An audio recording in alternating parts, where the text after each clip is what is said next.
கர்த்தர் நல்லவர். ஆமென். இந்த மாலை ஆராதனையில் வந்திருக்கிறவங்க அனைவரையும் கர்த்தர் ஆஸ்வதிப்பாராக. நம்முடைய புதுவாழ்வு சீயோன் சபை மூலமாய் கர்த்தர் உங்களை சந்தித்து கொண்டிருக்கிறார். இந்த மாலை வேளையிலே கர்த்தர் உங்களை ஆஸ்வதித்து நடத்துவார். ஆமென்.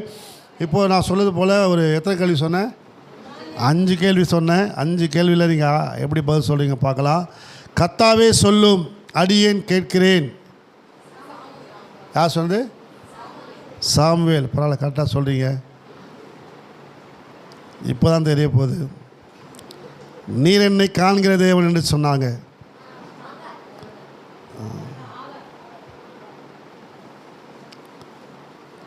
என்னை கேட்டலும் என்றார். 3வது கொஸ்டின், என்னை கேட்டலும் என்றார். Very good. அல்லேலூயா. நீர் என்னை ஆசீர்வதித்தால் ஒழிய விடமாட்டேன். அவர் பெருகவும் நான் சிறுகவும் வேண்டும்.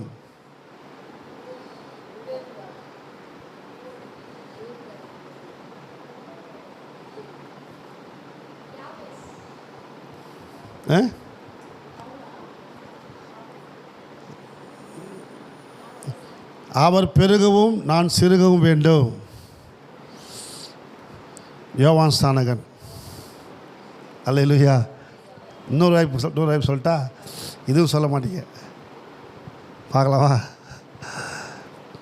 கர்த்தரதை பார்ப்பார், கர்த்தரதை கேட்பார். கர்த்தரதை பார்ப்பார், கர்த்தரதை கேட்பார்.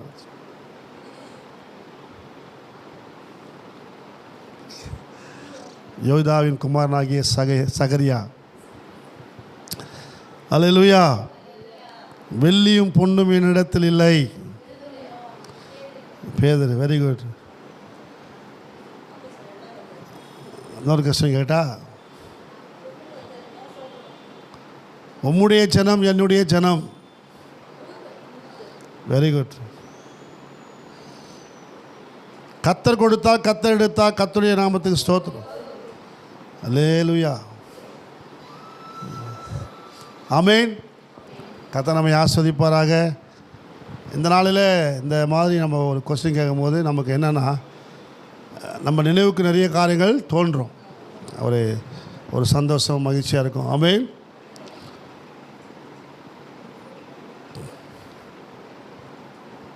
இன்னொரு கொஸ்டின் இருக்குது, 10வது கொஸ்டின் கடைசியாக. நான் செய்த எல்லாவற்றையும் ஒருவர் சொன்னார், வந்து பாருங்கள். Very good. அல்லேலூயா. அதனால் எத்தனை கொஸ்டின் சொன்னீங்க நீங்கள்? அதெல்லாம் சொல்ல மாட்டீங்களே, தெரியல. கொஸ்டின் நீ கொஸ்டின் எத்தனை மார்க் சொன்ன தெரியல அவனுக்கு? 4 சொன்னியா? 5? Very good. நீங்கள் எத்தனைமா சொன்னியா ஆன்சர்? நீமா 3. நீங்களே மார்க் போட்டீங்க. அப்போது 1 தான் சொன்னீங்களா? Very good. பிரியா எதனா சொன்னியா? என்ன சொன்ன நீமா? 2. Very good. அப்போது இப்போ லிடியா தான் ஹையஸ்டா? 5 மார்க். கை தட்டுவோம். ஆமென். அல்லேலூயா. இந்த மாலை வேளை வந்திருக்கிற நம்மை கர்த்தர் ஆஸ்வதிப்பாராக. இந்த நாளிலும் கூட ஞானஸ்தானம்னா என்ன? நிறைய பேர் ஞானஸ்தானம் சொல்கிறாங்களே. ஞானஸ்தானம் எடுக்கிறாங்களே. ஏன் எடுக்கிறாங்க? எதுக்கு எடுக்கிறாங்க? எப்படி எடுக்கிறாங்க? எதனால் எடுக்கிறாங்க? எடுத்ததுனால என்ன பலன்? ஆமென். ஞானஸ்தானம் சொல்கிறாங்களே அப்படின்னு சொல்லி நம்ம தெரிஞ்சுக்கணும். ஆமென். அப்போ ஞானஸ்தானம் எடுக்கும்போது ஏதோ பாஸ்ட்டுக்கு கூப்பிட்டாரு, ஞானஸ்தானம் எடுத்தோம் சில பேர் சொல்லுவாங்க. அதில் ஞானம் வந்த பேர் கொடுக்குறது ஞானஸ்தானம். ஸ்தானன்றது என்னது? முழுகுறது. ஸ்தானம் என்னது? ஸ்தானம் வேண்டியம்மா? அதான் என்ன சொல்லுவாங்க? என்னம்மா பார்க்குற யோசிச்சுக்கிற? ஸ்தானம் என்னது? ஸ்தானம் என்னது? முழுகி எழுந்துக்கிறது, முழுகிறது. அவ ஸ்தானம் பண்ணிட்டலா அப்படிம்பாங்க அங்கே நம்ம ஊரில். அல்லேலூயா. அவன் ஸ்தானம் பண்ணோம். என்ன பண்ணோம்? முழுகினோம். சில பேர் என்ன பண்ணுறாங்க? தண்ணி எடுத்து தெளிச்சிடுறாங்க. அது இல்லை ஞானஸ்தானம். ஆமென். அது ஞானஸ்தானம் கிடையாது. சின்ன பிள்ளைங்களுக்கு வளர்ச்சியே இல்லை, குழந்தைங்களுக்கு கொடுக்குறது ஞானஸ்தானம் கிடையாது. ஞானம் வந்த பிறகு கொடுக்குறது, அதுவும் முழுகி எடுக்கிறது தான் ஞானஸ்தானம். ஆமென். ஆக இந்த ஞானஸ்தானத்தை குறித்து நம்ம அறிந்து கொள்ள வேண்டும். ஏன் எடுக்க வேண்டும், எதற்காக எடுக்க வேண்டும்? யோவான் 3:5 சொல்லப்பட்டிருக்குது, வாசிங்க. யோவான் 3:5. இயேசு பிரயுத்தரமாக ஒருவன் ஜலத்தினாலும் ஆவினாலும் பிறவாவிட்டால் தேவனுடைய ராஜ்யத்திலே பிரவேசிக்க மாட்டான் என்று மெய்யாகவே மெய்யாகவே உனக்கு சொல்லுகிறேன். ஒருவன் தேவனுடைய ராஜ்யத்திலே பிரவேசிக்க வேண்டும் என்று சொன்னால் அவன் என்ன செய்யணுமா? அப்போ ஞானஸ்தானம் எடுக்கல என்ன பண்ண முடியாது? தேவனுடைய ராஜ்யத்து பரலோகத்தில் போக முடியாது. பரலோக ராஜ்யம் கிடையாது. பூமியில் வாழலாம், பூமியில் நல்லா இருக்கலாம், ராஜா போல வாழலாம், ராஜாத்தி போல வாழலாம். ஆமென். 10 வீடு வச்சுருக்கலாம், 10 பெட்ரூம் வச்சுருக்கலாம், 1000 செருப்பு வச்சுருந்தாங்களாம், செருப்பு வச்சுக்கலாம், இல்லை நகை நிறைய வச்சுருக்கலாம் இங்கே. ஆனால் தேவனுடைய ராஜ்யத்துக்கு போக முடியாது. அவங்க யாராவாக இருக்கலாம், மினிஸ்டர் ஆகலாம், ஆமென், பிரைம் மினிஸ்டர் ஆகலாம். பரலோகம் போக முடியுமா? பரலோகம் போனால் என்ன செய்யணும்?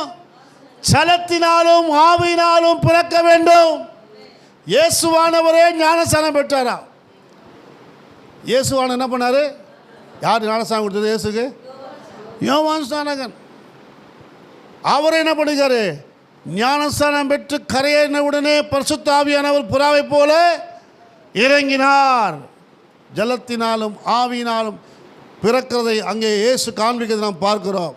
ஆகவே தேவனுடைய பிள்ளைகளே, கர்த்தருடைய பிள்ளைகளாகிய நாம் ஞானஸ்தானத்தை பெற்றுக்கொள்ள வேண்டும். ஞானஸ்தானம் பெறாதவங்க தேவனுடைய ராஜ்யத்துக்கு வர முடியாது. ஆமென்.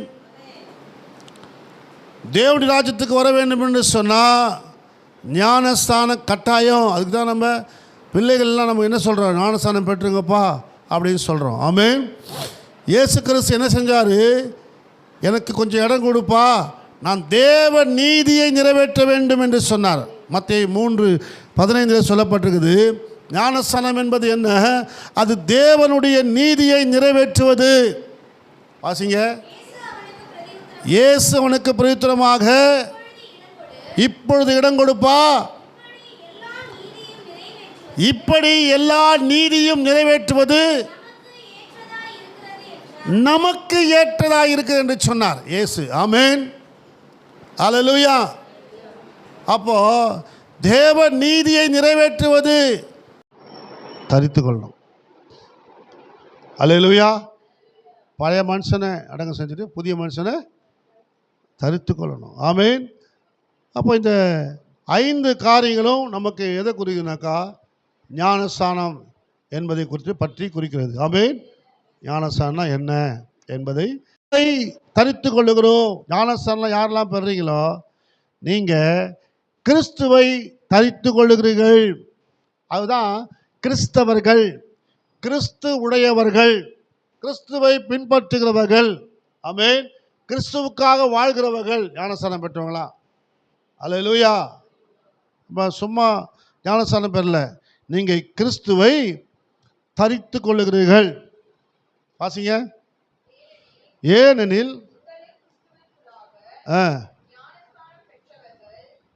கிறிஸ்துவுக்குள்ளாக ஞானஸ்தானம் பெற்றவர்கள் எத்தனை பேரோ அத்தனை பேரோ கிறிஸ்துவை தரித்து கொண்டீர்களே.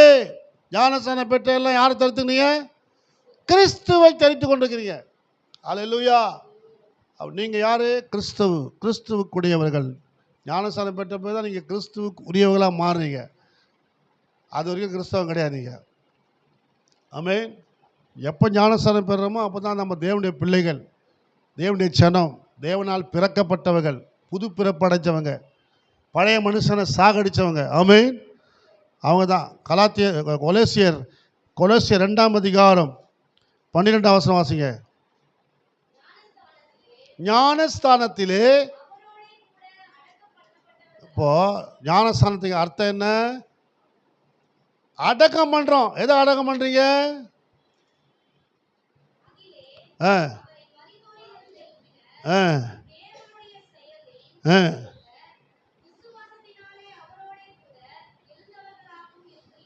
ம்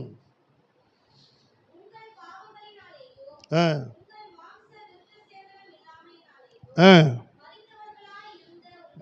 ஆ ஆ போதும் போதும். ஆமென். ஞானஸ்தானம் என்பது என்ன? அவரோடு கூட அடக்கம் பண்ணப்பட்டவர்களாயும். அடக்கம் பண்றது. எதை அடக்கம் பண்றீங்க? பாவத்தை எல்லாம் அடக்கம் பண்றீங்க. பாவியை அடக்கம் பண்றீங்க. புதிய மனுஷன் தடுத்து கொள்றீங்க. ஆமென். இன்னும் பழைய மனுஷன் ஏம்புறானா அப்படின்னு என்ன அர்த்தம்? இன்னும் சாகலன்னு அர்த்தம். ஆமென். ஒருத்தர் என்னை பார்த்து கேட்டார். அப்போது எனக்கு 18-20 வயசு இருக்கும். அப்போது சூளைமேலில் டிடி லாஸ் சர்ச்சுக்கு போயிருந்தேன். அங்கே இந்த சிஸ்டர் புனிதா சிஸ்டர் போய் பார்க்க போனேன். அப்போ தான் அவங்க மேரேஜ் ஆன டைமு. அங்கே ஒரு பாஸ்டர் வந்தார். வந்துட்டு என்ன, தம்பி உன் பேர் நான் கேட்டார். தட்சிணாமூர்த்தியாங்கன்னு சொன்னேன். தட்சிணாமூர்த்தியா? இன்னும் சாகலையா நீ அப்படின்னு கேட்டார். என்ன பாரு, அப்போ தான் நான் புதுசு. அப்போல்லாம் சாகலையா நீ அப்படின்னு கேட்டார். பாருங்க, இந்த மனுஷன் லூஸ் மாதிரி கேட்குறான்னு அப்படின்னு நினச்சேன் நான். ஏன் அப்படி கேட்டார்? இன்னும் சாகலைன்னா என்ன அர்த்தம்? பழைய மனுஷன் உனக்குள்ள இருக்கிறான். நான் ஜோசுவான்னு சொல்லியிருந்தேனாக்கா என்ன சொல்லிப்பாரு? வெரி குட், புது மனுஷன் இருக்கிற நீ அப்படின்பாங்க. பழைய மனுஷன் ஒன்று சொல்லுகிறியப்பா. பழைய மனுஷன் என்ன பண்ணணும்? நீ சாக வேண்டும், அடக்கம் பண்ணும். யார் தெரியுமா? தெரியும், உன்னை அடக்கம் பண்ணு. அந்த நான் யாரும் கேட்ட பத்தியா? அவனை என்ன பண்ணு? அடக்கம் பண்ணல. நீ இன்னும் எழும்பது பாரு.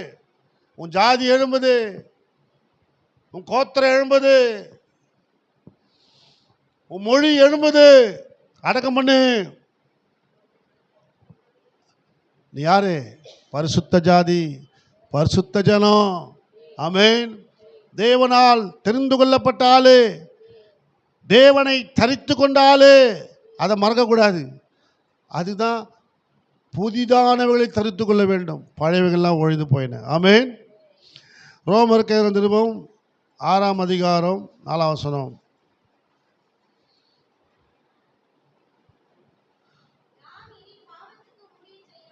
நான் இனி பாவத்துக்கு ஊழியம் செய்யாதபடி, பாவ மனிதன் ஒழிந்து போகும் பொருட்டாக நம்ம பழைய மனுஷன் எங்க அறியப்பட்டிருக்கிறா? சிலுவையிலே.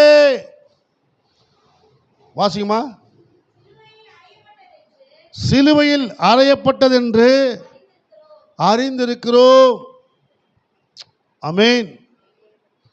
நம்முடைய பழைய மனுஷன் எங்க அறியப்பட்டிருக்கிறா? எங்க அறியப்பட்டிருக்கிறா?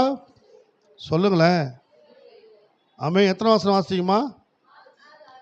6 வாசிங்களா? சோத்திரம் ஆண்டவரே. 4 வாசிமா.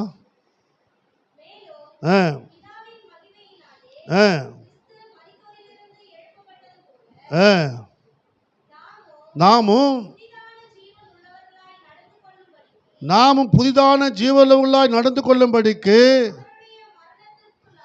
அவருடைய மரணத்துக்குள்ளாக்கும் ஞானஸ்தானத்தினாலே கிறிஸ்துவுடனே கூட அடக்கம் பண்ணப்பட்டிருக்கிறோம். நாமும் புதிதான ஜீவனுள்ளவர்களாய் நடந்து கொள்ளும்படிக்கு. புதிதான ஜீவன் உள்ளவர்களாய். புதிதான ஜீவன், பழைய ஜீவன் அல்ல, பழைய மனுஷன் அல்ல. புதிதான ஜீவன் உள்ளவர்களாய் நடந்து கொள்ளும்படிக்கு அவருடைய மரணத்துக்குள் உள்ளாக்கும் ஞானஸ்தானத்தினாலே கிறிஸ்துவுடனே கூட அடக்கம் பண்ணப்பட்டோம். ஆமென். ஆதலால் அவருடைய மரணத்தின் சாயல் நாம் இணைக்கப்பட்டவர்களானால் அவர் உயிர்த்தெழுதலின் சாயலிலும் இணைக்கப்பட்டிருக்கிறோம். அவர் உயிர்த்தெழுதலின் சாயல் என்ன? மறுரூபமாக்கப்பட்ட சாயல். அல்லேலூயா. அப்போ உயிர்த்தெழுதலின் சாயலை கர்த்தர் நமக்கு கொடுப்பாரு. பழைய மனுஷனை அடக்கம் பண்ணாதான் புதிய மனுஷன், ஜீவனுள்ள மனுஷன் உனக்குள்ள வருவான். ஆமென். அல்லேலூயா. ஆகவே அவர் உயிர்த்தெழுதலின் சாயலை நீங்கள் இணைக்கப்படுவீங்க.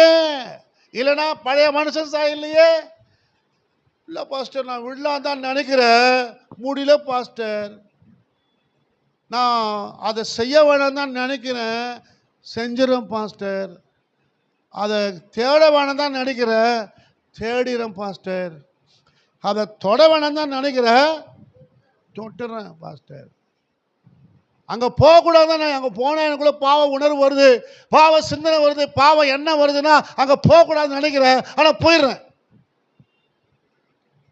ஆமென். எத்தனை பேர் அப்படி இருக்கிறீங்க? ஏன் இருக்கிறீங்க அப்படின்னா, நீங்கள் உயிர்த்தெழுதலின் சாயல்ல இணைக்கப்படல. உங்களுக்குள்ள உயிர்த்தெழுதலின் சாயல் வரும்போது என்ன ஆகுனா, சுபாவம் மாறும், குணம் மாறும், ரத்த ஓட்டமே மாறிடும், செயல் மாறிடும், பேச்சு மாறிடும். அப்பா பேச்சு மாறும், செயல் மாறும். இந்த உலகமே உனக்கு பிடிக்காது. இந்த உலகத்தில் இருக்கிற காரியங்கள்லாம் வெறுக்க தோணும், உலக ஆசைகள் வெறுக்க தோணும், உலக எண்ணங்கள் வெறுக்க தோணும், உலக நண்பர்கள் வெறுக்க தோணும். சி, இதெல்லாம் ஒரு வாழ்க்கை அப்படின்ற மாதிரி இருக்கும். அல்லேலூயா. ஏன்னா நீ புதிய மனுஷனை தரித்துக் கொள்ளுகிறாய். அல்லேலூயா. ஆமென். புதிய மனுஷன் உனக்குள்ள வரும்பொழுதுதான் இந்த காரியம் நடக்கும். 6ஆம் வசனம், நாம் இனி பாவத்துக்கு ஊழியம் செய்யாதபடிக்கு பாவ சரீரம் ஒழிந்து போகும் பொருட்டாக அவனுடைய பழைய மனுஷன் அவரோடு கூட சிலுவையில் அறையப்பட்டது என்று ஆமென் அறிந்திருக்கிறோம். அல்லேலூயா. எங்க அறிஞ்சிட்டீங்க? சிலுவையில் அறிஞ்சிட்டு, சிலுவையில் அறையப்பட்டிருக்கிறீங்க. ஆமென். அல்லேலூயா. அப்போ உங்களுக்குள்ள என்ன சிந்தை இருக்கணும்? கிறிஸ்துவின் சிந்தை இருக்கணும், கிறிஸ்துவின் எண்ணம் ஓடணும், கிறிஸ்துவுக்காக வாழணும். ஆமென்.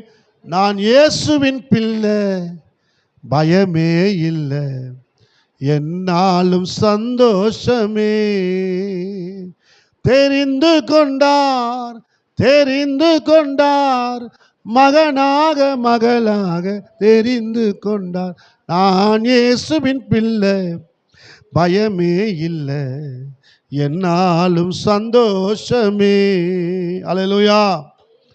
ஞானஸ்தானத்தின் அர்த்தத்தை நாம் பார்த்து கொண்டிருக்கிறோம். முதலாவது சொன்ன கிறிஸ்துவை தரித்துக் கொள்ள வேண்டும், இரண்டாவது சொன்ன கிறிஸ்துவுடனே அடக்கம் பண்ண வேண்டும், மூன்றாவது சொன்ன புதிதான ஜீவனுடன் உயிர்த்தெழுதலில் இணைக்கப்பட வேண்டும் சொன்ன. ஆமென். நாலாவது இப்போது 1 பேதுரு 3:21 சொல்லுது, நல்மனசாட்சியின் உடன்படிக்கையிலே இணைக்கப்படுவது. என்ன அர்த்தம்? ஞானஸ்தானம் நல்மனசாட்சி உடன்படிக்கையிலே இணைக்கப்பட வேண்டும். நல்மனசாட்சி நமக்குள்ள இருக்கணும். ஆமென். அல்லேலூயா. இந்த ஞானஸ்தானம் பெறும்போது தான் அந்த நல்மனசாட்சி நமக்குள்ளே வரும். அல்லேலூயா. இல்லைன்னா பழைய மனுஷனுடைய அந்த குணங்கள் வெளிப்படும். அதனால் கர்த்தருடைய பிள்ளைகளே, நீங்கள் நல்மனசாட்சியுடனுடைய உடன்படிக்கையில் இணைக்கப்பட வேண்டும். ஒரு புதிய உடன்படிக்கை உங்களுக்குள்ள வரணும். நான் இப்படி தான் இருப்பேன், இப்படி தான் செயல்படுவேன். ஏன்னா நான் ஞானஸ்தானம் பெற்றாலே, இதுக்கு முன்னாடி இருந்த ஆளை விட நான் இப்போ யாரு? ஹல்லேலூயா. பாருங்க, இப்போ பதவியேற்றுக்கிறார், விஜய் முதல்வராக பதவியேற்றுக்கிறார். அவர் இதுக்கு முன்னாடி சினிமா ஆக்டர். இப்போ தேர்தலில் வெற்றி பெற்ற பிறகு அவருக்கு ஒரு புதிய வாழ்க்கை உருவாகிறது, புதிய அனுபவம் உருவாகிறது, புதிய செயல்கள் உருவாகிறது, புதிய திட்டம் உருவாகுது. புரியுதா உங்களுக்கு? அவருக்கு எஸ்கார்டு இல்லை, பாதுகாப்பு, இதெல்லாம் வருது. எப்போ வருது? சிஎம்மாக பதவியேற்ற பிறகு வருது. இப்போ உங்களுக்கு எஸ்கார்டு எப்போ வருது? ஞானஸ்தானம் பெற்ற உடனே தான் உங்களுக்கும் எஸ்கார்டு வராரு. எந்த எஸ்கார்டு? தேவ தூதர்கள் உங்களுக்கு வருவாங்க. நீங்கள் அவருடையவர்களாய் மாறும் பொழுதுதான் அவருடையவர்களுக்கு அவர் தேவ தூதர் கட்டளிடுவார். ஆமென். உங்களுக்கு இன்னும் விளக்கமாக சொல்லணும்னாக்கா, உங்களுக்கு பணிவிடை ஆவிகளை தேவன் வைத்திருக்கிறார். என்ன ஆவி? பணிவிடை ஆவி. எங்க இருக்குது அது? அப்போஸ்தலர் 1ஆம் அதிகாரமா?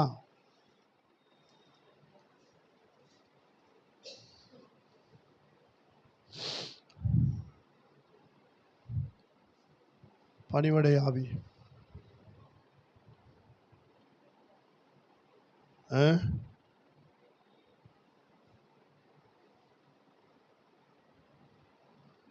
பணிவிடை ஆவிகளாக இருக்கிறார்கள். எபேசியரா? எபேசியர்.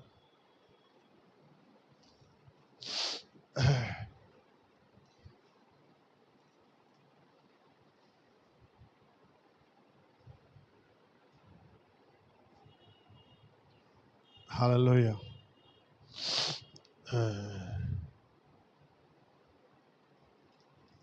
அப்போஸ்தலர் 1:12. ஞாபகம் இருக்கா? இருக்காது? சரி.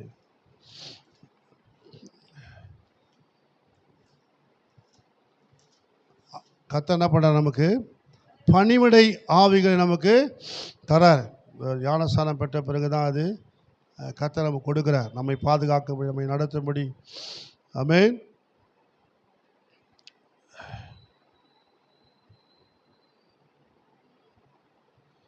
ஆமென். சரி.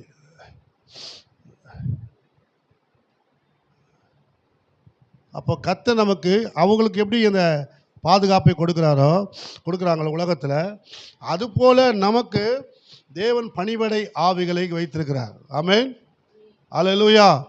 ஆக கர்த்தருடைய பிள்ளைகளே, ஆண்டவர் நமக்கு வைத்திருக்கிற அந்த பணிவிடை ஆவிகள் நம்மை பாதுகாக்கிறார்கள், பராமரிக்கிறார்கள். ஆமென். உன் பாதம் கல்லில் இடாதபடிக்கு உன்னை தாங்குவே சொல்கிறாங்க இல்லைங்களா? அதான் பணிவிடை ஆவி. ஆமென். அப்போ கர்த்தருடைய ஆவியாக நமக்கு என்ன பண்ணுறாரு? தேவ தூதர்களை நமக்கு வைத்திருக்கிறார். வாக்குத்தத்தம் பண்ணப்பட்ட பரிசுத்த ஆவியானவர் நமக்கு தேவ தூதர்களை வைத்திருக்கிறார். ஆமென். அவைகள் நம்ம ஒவ்வொரு நாளும் நம்ம என்ன பண்ணுவாங்க? நமக்கு பாதுகாப்பாக இருப்பாங்க. அல்லேலூயா. ஆமென். மூன்றாவதாக கடைசியாக சொல்ல போகிறேன். இப்போ ஞானஸ்தானம் எப்படி எடுக்கணும்? இதுக்கு முன்னாடி என்ன சொன்னேன்? ஞானஸ்தானம் என்பது என்ன, ஞானஸ்தானத்தின் அர்த்தம் என்ன அப்படின்னு கேட்டோம். மூன்றாவது, எப்படி எடுக்கணும்? ஞானஸ்தானம் எப்படி எடுக்கணும்? எல்லோரும் எடுத்துடலாமா? ஞானஸ்தானம் எல்லோரும் எடுக்க முடியுமா? முடியாது. ஞானஸ்தானம் எடுக்கிறதுக்கு ஒரு வழி இருக்குது. பாவங்களை அறிக்கையிட்டு ஞானஸ்தானம் பெற வேண்டும். மத்தேயு 3:6 சொல்லப்பட்டிருக்குது. பாவங்களை என்ன பண்ணோம்? அறிக்கையிடணும். ஆண்டவரே, நான் பாவி, என் குற்றங்களை குறைகளை மன்னிங்க அப்படின்னு சொல்லி அறிக்கை செய்யணும். தன் பாவங்களை மறைக்கிற வாழ்வடைய மாட்டான், அவைகளை அறிக்கை செய்து விட்டு விடுகிறவனோ இரக்கம் பெறுவான். அல்லேலூயா. அப்போ பாவத்தை என்ன செய்யணும்? அறிக்கை செய்ய வேண்டும். ரெண்டாவது, விசுவாசை அறிக்கை செய்ய வேண்டும். அல்லேலூயா. விசுவாசம் உள்ளவர்களாகி ஞானஸ்தானம் பெற வேண்டும். ஞானஸ்தானம் எல்லாருக்கும் கொடுக்க முடியாது. விசுவாசம் உள்ளவர்களாய் மாறுகளுக்கு கொடுக்கக்கூடியது ஞானஸ்தானம். அல்லேலூயா. எத்தனை பேருக்கு புரியுது? அல்லேலூயா. ஆமென். விசுவாசம் தேவை. விசுவாசிக்காம நம்ம ஞானஸ்தானம் பெற முடியாது. மார்க் 16:14 பாருங்க. மார்க் 16:14.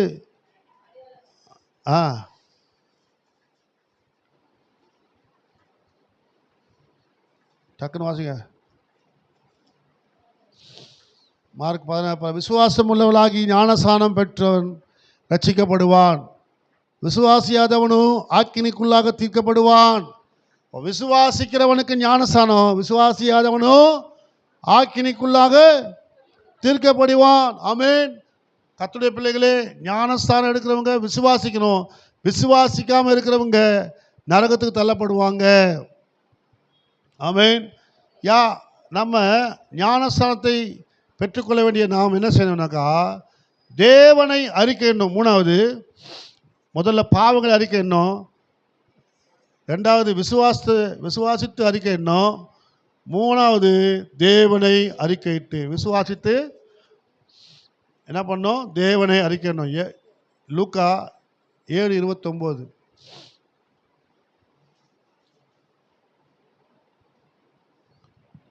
யோவானுடைய உபதேசத்தை கேட்ட ஆயக்கார முதலான சகல ஜனங்களும் அவனால் ஞானஸ்நானம் பெற்று தேவன் நீதிபரர் என்று அறிக்கையிட்டார்கள். முதலாவது தேவனை குறித்த அறிவு நமக்கு வர வேண்டும். தேவன் எப்படிப்பட்டவர், தேவன் நமக்கு என்ன செய்திருக்கிறார், என்ன செய்து வைத்திருக்கிறார், எப்படி செய்திருக்கிறார், என்னெல்லாம் நமக்கு கொடுக்க போகிறார், ஆண்டவரை குறித்த ஒரு அறிவு இருக்கணும். ஆமென், அல்லேலூயா. ஞானஸ்நானம் பெறுறதுனால ஆண்டவர் எனக்கு என்ன செஞ்சிருக்கிறார் இல்லை, அது வேணுமானவா இருக்கணும். அது இல்லாமல் நம்ம ஞானஸ்நானம் பெற்று என்ன சொல்லுங்க? அதுதான் ஞானஸ்நானம் பெற்று சிலர் ஒன்றுமே இல்லாமல் இருக்குதுங்க. ஆமென், சாட்சியே கிடையாது, தர்தலையே போதுப்பாங்க சிலர்லாம். ஏன் அப்படி இருக்குதுன்னா சரியாக புரிஞ்சுக்கின்னு எடுக்கலை. நம்ம சர்ச்சில் நிறைய வாலிப பிள்ளைங்க எடுத்துருக்குறாங்க, வாலிப தம்பிங்க எடுத்துருக்குறாங்க பாருங்கள். ஒருத்தரோட காணும், நிறைய பேர் காணும் இன்னைக்கு. ஆமென், இல்லையா? ஏன் எங்கே போனாங்க? நம்ம சர்ச்சின்னு சொல்ல, நிறைய சர்ச்சில் ஞானஸ்நானம் பெற்ற அநேக பிள்ளைகளை காணோம். ஏன்னா அவர்கள் சரியாக அறிக்கை செய்யலை. எதை அறிக்கை செய்யலை? பாவங்களை விட்டு அறிக்கை செய்து வரல. விசுவாசத்தில் அவர்கள் இல்லை. விசுவாசத்தில் தேவனை அறிக்கை செய்து வரல. தேவனை அறிக்கை செய்யாமையே அவங்க என்ன பண்ணிட்டாங்க? ஞானஸ்நானம் பெற்றுக்கொண்டாங்க. அதனால தான் அவங்க நிலைச்சில்ல. ஆமென், அல்லேலூயா. அப்புறம் 4வது பிதா குமாரன் பரிசுத்தாவின் நாமத்தினாலே ஞானஸ்நானம் பெறணும். என்ன நாமத்தில் ஞானஸ்நானம் பெறணும்? சில பேர் இயேசு கிறிஸ்துவின் நாமத்தில் ஞானஸ்நானம் பெறுறாங்க, அது தப்பு. சிலர் பிதா உடைய நாமத்தினால் ஞானஸ்நானம் பெறுறாங்க, அதுவும் தப்பு. பிதா குமாரன் பரிசுத்தாவின் நாமத்தில் ஞானஸ்நானம் கொடுக்கணும்னு சொல்லி மத்தேயு 28:18 சொல்லப்பட்டிருக்குது. அல்லேலூயா. ஆகவே நமக்கு அவசியமான ஒரு காரியம். அப்போஸ்தல காலத்தில் சிலருக்கு கிறிஸ்துவின் நாமத்தில் ஞானஸ்நானம் கொடுத்தாங்க. ஏன்னா அவங்க தேவனை ஏற்றுக்கொண்டாங்க, கிறிஸ்துவை ஏற்றுக்கொள்ளவில்லை.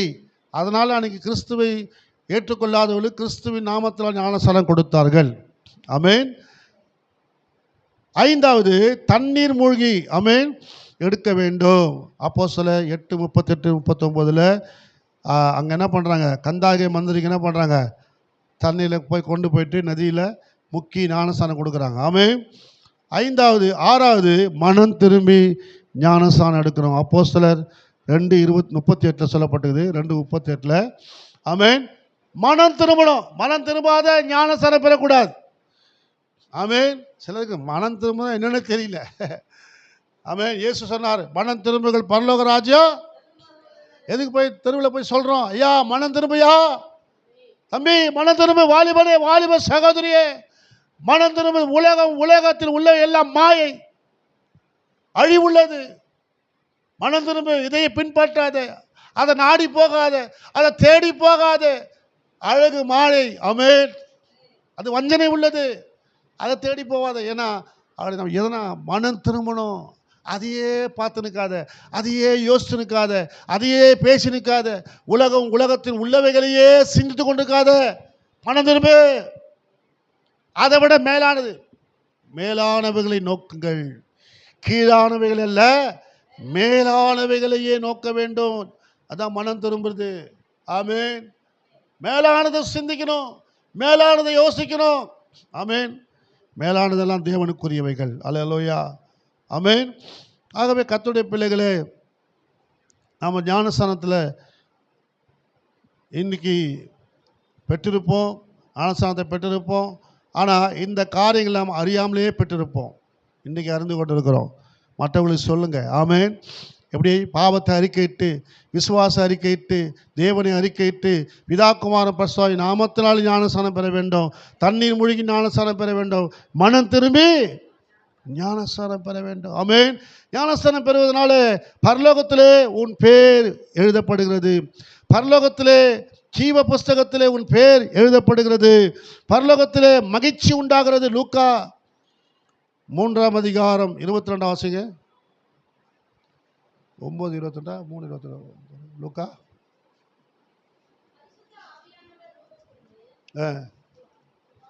9:22 பாருங்க.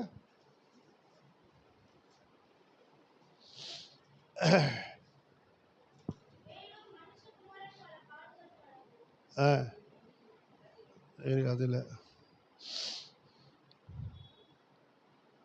3:22 இல்லையா? 3:22 என்ன போடுது?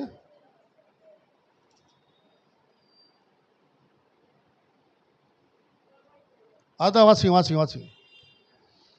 பரிசுத்த ஆவியானவர் ரூபம் கொண்டு புறாவை போல் அவன் மேல் இறங்கினார். உண்டாகி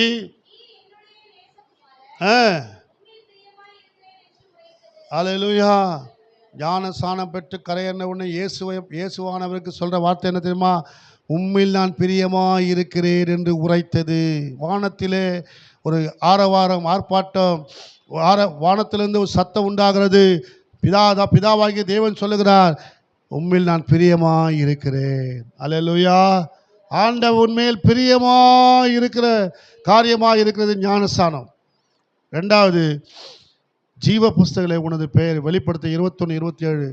வெளிப்படுத்தல் 21:27 வாசிங்க. டைம் இல்லாதனால ஃபாஸ்ட்டாக போகிறேன்.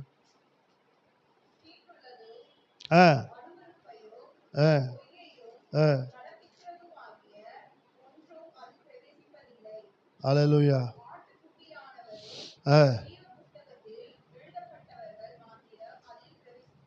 அல்லேலூயா. ஆட்டுக்குட்டியானவரின் ஜீவ புஸ்தகத்தில் எழுதப்பட்டவர்கள் மாத்திரம் அதில் பிரவேசிப்பார்கள். தீட்டுள்ளதும் அருவருப்பானது செய்கிறவர்கள் அதில் நடக்க மாட்டாங்க. ஒன்றும் அதில் பிரவேசிக்க முடியாது தேவன் ராஜ்யத்தில், பரலோகத்தில். ஆமென். அப்போ யார் பிரவேசிப்பாங்க? ஜீவ புஸ்தகத்திலே பேர். யார் பேர் எழுதப்பட்டிருக்குது?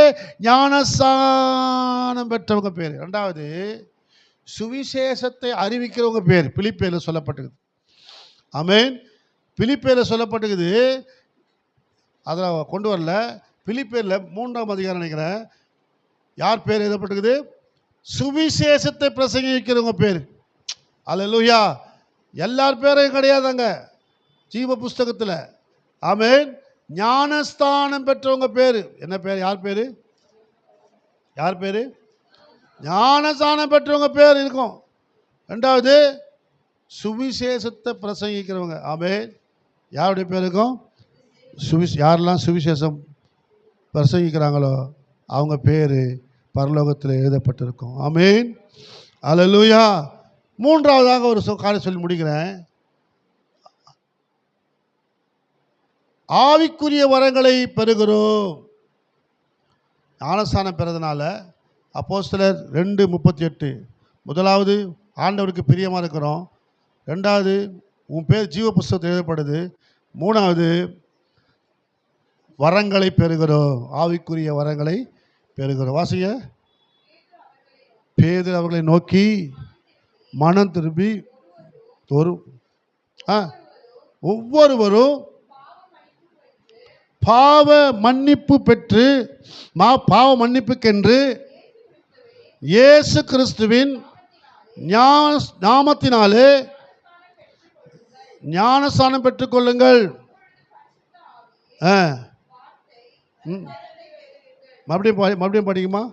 பேதுரு அவர்களை நோக்கி நீங்கள் மனம் திரும்பி ஒவ்வொருவரும் பாவ மன்னிப்புக்கு என்று இயேசு கிறிஸ்துவின் நாமத்தினாலே ஞானஸ்நானம் பெற்றுக்கொள்ளுங்கள். அப்பொழுது பரிசுத்த ஆவியின் என்ன பெறுவீங்க? ஞானஸ்நானம் பெற்றீங்கன்னா பரிசுத்த ஆவியின் வரத்தை பெறுவீங்க. அல்லேலூயா. ஆமென். ஞானஸ்நானம் பெற்ற என்ன வருவீங்க? வரம் செயல்படும். அல்லேலூயா. ஆட்டோமேட்டிக்காக ஆக்டிவேட் ஆகிடும். ஆமென். சிம் கார்டு போட்டால் ஃபோனில் ஆக்டிவேட் ஆகிடுது. உங்களுக்கும் பரலோகத்துக்கும் கனெக்ஷன் வரணும், கனெக்ட் ஆகணும். ஞானஸ்நானம் பெற்றால் தான் கனெக்ட் ஆகுது. பரலோகத்துக்கும் உங்களுக்கும் ஞானஸ்தானம் பெற்றால் தான் கனெக்ட் ஆகும். கனெக்ட் ஆகிட்ட பிறகு நீங்கள் எந்த அளவுக்கு ஆண்டவர் சமூகத்தில் காத்திருக்கீங்களோ அந்த அளவுக்கு தேவனுடைய வரங்கள் கிருபைகள் செயல்பட ஆரம்பிக்கும். ஆமென். அல்லேலூயா. அங்கெல்லாம் ஞானஸ்தானம் பெற்று கரையேறின உடனே தேவ சமூகத்தில் போய் உட்காந்து ஆவியில் இருந்து ஜெபம் பண்ணோம். ஞானஸ்தானம் பெற்ற அடுத்த செகண்டு மேல் மாடியில் போய் பரிசுத்தாவியை பெற்றுக்கொண்டோம். பரிசுத்தாவியை பெற்றுக்கொண்ட போது என் கூட ஒருத்தர் இருந்தார் பாருங்க, இந்த பில்டிங்கை ஃபுல்லாக சுற்றினார் முட்டி போட்டுக்கின்னு. ஆவியில் நான் ஒரே அந்நிய பாஷையில் பேசி ஆவியில் நிறையிறேன். என் கூட வந்த ஒரு பில்டிங்கே ரவுண்ட் அடிச்சிட்டார் முட்டி போட்டு. ஆவியில் அப்படி பலம் கொண்டார். ஆமென். ஞானஸ்தானம் பெற்ற பிறகு சில பேர் இப்போலாம் அபிஷேகமே கிடையாது, ஜபம் பண்ணுறதே கிடையாது. எத்தனை பேர் ஜபம் பண்ணுறீங்க? ஞானஸ்தானம் பெற்றவங்களை கை தூக்குங்க. எல்லாம் ஆவியில் ஜபிக்கிறீங்களா? நல்லா ஜெபிக்க ஜெபிக்க ஜெபிக்க நாங்கள்லாம் இரவும் பகலும் ராத்திரியெல்லாம் ஜெபிப்போம், மணிக்கணக்காக ஜெபிப்போம் சர்ச்சில் போயிட்டு. அப்படி ஜெபிச்சினால்தான் வரங்களை கிருபைகளை பெற்றுக்கொண்டோம். அல்லேலூயா. உபவாசித்து ஜெபிப்போம். ஆமென். நண்பர்கள்லாம் கூடி ஜெபிப்போம். வாலிபர்லாம் நாங்கள்லாம் வாலிபர்லாம் சேர்ந்து கூடி ஜெபிப்போம். எங்களுக்கு வந்து பின்தொடர் ஊழியர்னு ஒன்று வச்சுருந்தோம் வாலிபர்களுக்காக. சாயங்காலம் 7 மணி ஆனால் நாங்கள் எல்லாம் அங்கே இருப்போம். ஒவ்வொரு வீட்டில் ஜெபம் பண்ணுவோம். எங்கள் வீட்டில் ஒரு நாள் நடக்கும், சல்லாண்டி வீட்டில், புலியூரில் ஒரு வீட்டில், சாந்தகுமாரான வீட்டில், இப்படிலாம் நாங்கள் நடத்துவோம். அன்றைக்கி அப்படி ஜெபிச்சனால்தான் ஆவியானவர் எங்களுக்குள்ளே செயல்பட்டார். ஆமென். ஜெபிக்கணும் தேவனுடைய பிள்ளைகளை. உங்களுக்குள்ள ஜெப ஆவி, அந்த ஞானஸ்தானம் பெற்றவங்களுக்குள்ள நீங்கள் தேவனுடைய பிரியமாக இருக்கிறீங்க. சாரி, கோல்ட் ஆயிடுச்சுனா. ஆமென். ஞானஸ்தானம் பெற்ற உடனே தான் பரிசுத்த ஆவியானவங்களுக்கு செயல்பட ஆரம்பிக்கிறார். நாம் கண்களை மூடுவோம். ஹல்லேலூயா. கேட்டுக்கொண்டு நம்மை ஆஸ்வதிப்பாராங்க. ஞானஸ்தானம் என்னன்னு இன்றைக்கி நாங்கள் தெரிந்து கொண்டோம். அடுத்த வாரத்தில் ரட்சிப்புனா என்னன்னு சொல்ல போகிறோம் உங்களுக்கு. ஆமென். இந்த வாரம் ஞானஸ்தானம் என்னன்னு சொல்லியிருக்கேன். அடுத்த வாரம் உங்களுக்கு ரட்சிப்புனா என்ன, அதுக்கு அடுத்த வாரம் சுவிசேஷனா என்ன. ஆமென். அதனால் அந்த ஞானஸ்தானம் என்பதை குறித்து இன்றைக்கு நிறைய விளக்கங்களை கர்த்தருடைய ஆவியார் நம்மோடு பேசியிருக்கிறார். சிலருக்கு ஞானஸ்தானம் என்னன்னு தெரியாது. ஞானஸ்தானம் பெற்றோம், அவ்வளோதான். ஆனால் என்னென்ன இருக்குது ஞானஸ்தானத்துக்குள்ள, எப்படி எடுக்கணும், எதற்காக எடுக்கணும், எடுத்ததுனால என்ன பலன் என்பதை குறித்து கர்த்தருடைய ஆவியார் இன்றைக்கு எங்களோடு பேசினேன். அதுக்காக உங்களுக்கு நன்றி சொல்லுகிறோம். தொடர்ந்து வந்த பிள்ளைகள் ஒவ்வொருவரும் கர்த்தர் ஆஸ்வதிங்க. இயேசுவின் நாமத்தில் வேண்டுகிறோம் பிதாவே. ஆமென். ஆமென்.